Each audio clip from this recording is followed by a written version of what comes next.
Hello! Welcome back to my YouTube channel, Nani Sanchez Vlog, mga kabatang mga kacharot. Kumusta na kayo? Diba, I'm back sa aking pagluluto. So ngayon magluluto tayo ng kalabaw, kalderetang kalabaw. So, kumusta na kayo? Tagal ko na. It's been a while since nag-last akong nag-vlog ng pagluluto, diba? Parang almost 2 months. So, yan. Sa isang kawali. Yan. Naglagay na ako ng butter and oil. And then, lagay na tayo ng ating bawang. So, kanina, pinili ko na yung ating meat o yung ating kalabaw. So, kaya hindi ko na siya na-marinate. So, pwede naman yun at pwede rin naman ito. So, yan. Bawang. Hindi ko yata na-ipakita kanina. So, yan. Bawang muna tayo. Then, ginagyan natin sibuyas. 2 medium size ang ating sibuyas. Yung bawang, siguro nasa isang whole na bawang. Maliit lang naman. Medium size na bawang. So, yan. Mas masarap, marami din sibuyas. Yung bango. Diba? It's been a while na nakapag-video o nakapag-vlog ako ng cooking ulit. So, naging busy ang inyong batanggay niyang kusinera. So, yan. Luto na ang ating sibuyas bawang. So, maglagay na tayo ng ating tomato paste. So, tomato paste, igisahin natin mabuti kasi maasim to. So, kailangan unahin.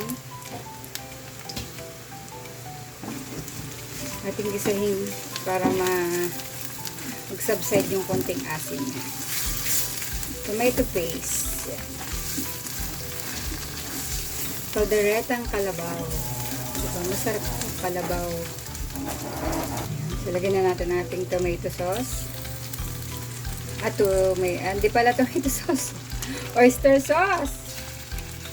Yan. Oyster sauce. Sorry naman. Oyster sauce. And then, after oyster sauce, lagay tayo ng banana ketchup. Ito lang sa kaldereta. Sobrang dami niyang sahog. Kasi pag hindi mo siya nilagyan ng ganitong mga sauce, hindi siya masarap. Diba? So, mag-i-invest ka talaga. Sa pansahog lang. So, lagyan na tayo ng bechin o seasoning. Optional. Of course, ang ating paminta. Para dyan pa lang, may lasa na. Mas masarap para ng paminta. And then, ito, mix ulit natin.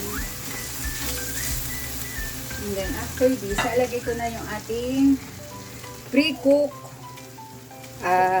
carabao meat. So, yan. Mas malambot na yan. Maya, isasabay ko na yung ating mga gulay. So, yan, medyo malalaki. So, malambot na to. Igisa natin sa kanina. So, since malambot na, so, lagyan natin siya ng sabaw yung pinagpakuluan niya kanina. Ayan. Ayan yung sabaw niya. Ang kanyang broth.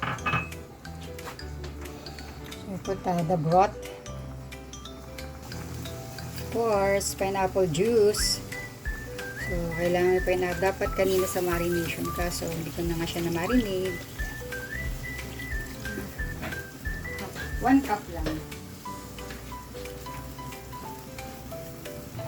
Lagyan tayo ng Reno liver spread. Liver spread. And then, since sabi ko nga malambot na to, lagyan na natin tong kanyang gulay. So, hindi ko na siya na-prito. So, pwede naman yun. Nasa sa inyo kung gusto nyo i-prito. Then, lagyan natin ng tomato sauce. Siyempre, kailangan may tomato sauce din. Diba? sauce. Of course, kakalimutan ng pickles. Pickle relish. Ayaw pa. Ito ng cheese.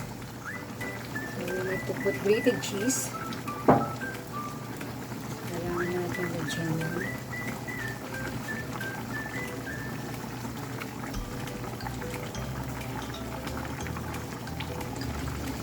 So, some soy sauce. Ayan, may soy sauce. Ayan. Halin natin. Try. Ilalim, baka masunog. Mix it. Mix, mix. Mix, mix. Sausage. Diba? Ang daming sahog. Sausage. Kung walang sausage, hotdog. So, hindi ko na pula dyan ng hotdog kasi may sausage na siya. So, ito mo nalagyan dyan. And then, mamaya lalagyan natin siya ng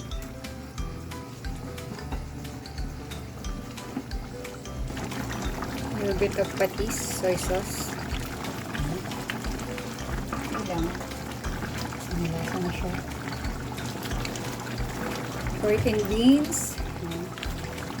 To added taste.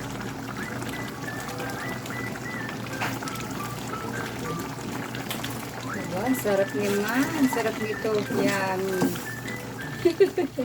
Ito na mahalo ah. Yun lang natin.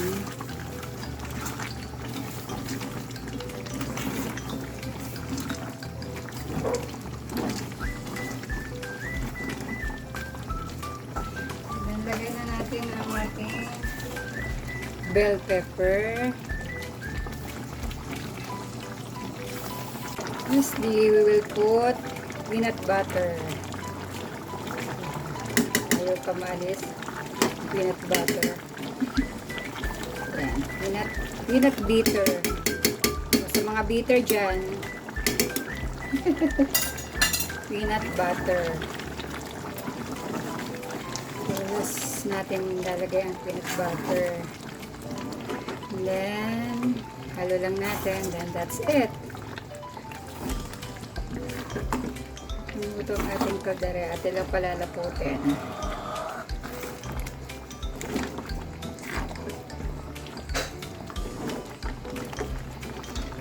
Siguro mag-add pa ako ng peanut butter.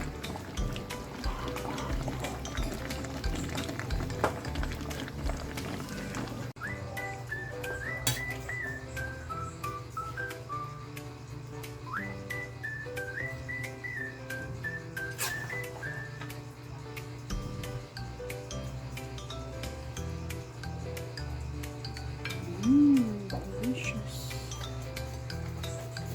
My gracious goodness.